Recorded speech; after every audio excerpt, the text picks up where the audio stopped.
there is some clear guidelines to the Commission in the European Data Gateway Platform strategy, as you know, namely the need to understand the state of play of the actual systems, because as was already mentioned by the President of ANACOM, with the CamRing, this is actually the starting point of this whole strategy, because we understood that the life expectancy of those cables were coming to an end, and there was a need to renovate them. And this could be the same situation elsewhere in Europe. So, as I was saying, I mean, you need to understand the state of play of the actual systems in place, but also to understand the future data flows that will empower the data economy in Europe.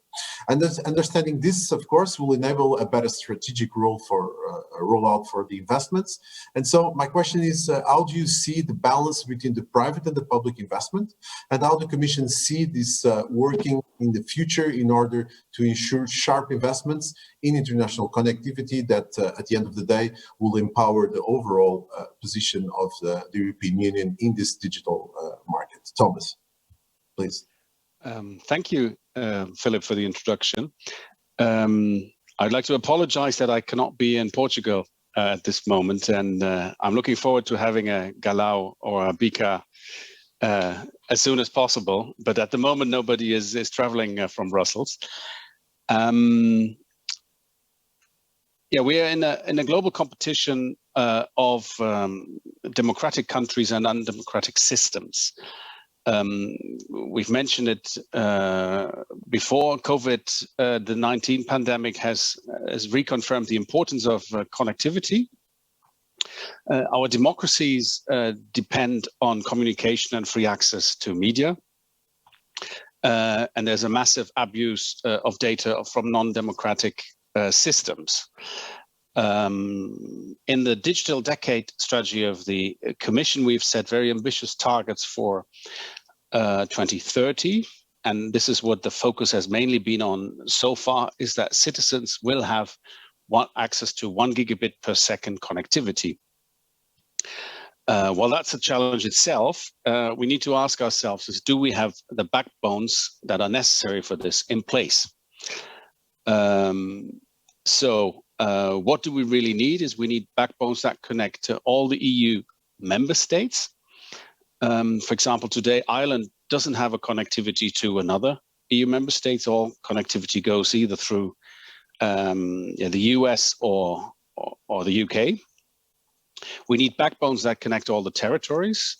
We've talked about Madeira and Azores before. So these are the outermost regions that sort of deserve to be at least digitally in the heart of Europe.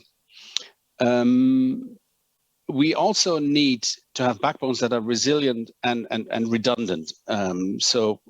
Redundancy and resiliency are two different complementary concepts. Submarine cables are a critical infrastructure.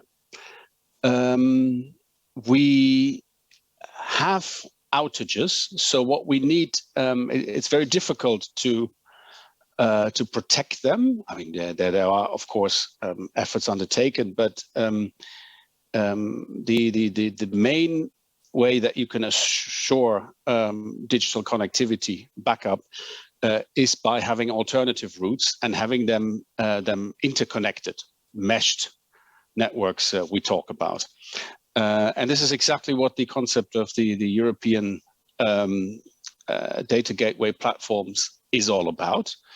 We must not think of it as a single landing point, because then we would have, again, a single point of failure for our systems or a single cable. But the mix is very important there. And this is important for all EU countries, not only countries with coastal regions, but even people in say, a landlocked country like Austria benefit from the ability to have international, worldwide connectivity. So we see the traffic increase has been consistently above 40% annually for the last 5 years prior to the pandemic. We only talked about the pandemic, which gave it a little extra boost, but there has always been a boost in traffic. We see a dominance of the content providers. while they accounted for less than 10% of the usage prior to 2012, their share last year was above 66%. So the international cables are dominated by non-EU based content providers who have legitimate but own interest, and they do not necessarily want or have to guarantee access to smaller European players. And that then becomes a problem when there are only a very limited number of cables. So the number of cables is limited. We do not have competition on all the routes. So coming back to your question, Philip, where do you see involvement of the state? The magic word is market failure. So this goes for all state interference. We believe that the market will solve most issues. But certainly when you look at situations for outermost regions, you could imagine that they have a distinct disadvantage. So with our goal to give them the same level of connectivity, we possibly sort of need to intervene on different levels to make connectivity possible. So concretely, if that's not the case, we could see so through state aids clearance that member states invest into connectivity, and as a EU on a very selected or a few number of projects, we will most likely also contribute to making cables possible. So what we have done in the past, and this is I think what my fellow speakers will also elaborate more about, is that we have contribute to making cable projects possible by private partners. So for example, interconnecting research networks, connecting high performance computing centers, connecting cloud, and in the future increasingly quantum communication. This would be a possibility also for us for a soft intervention to making projects possible. Thank you very much, Philip.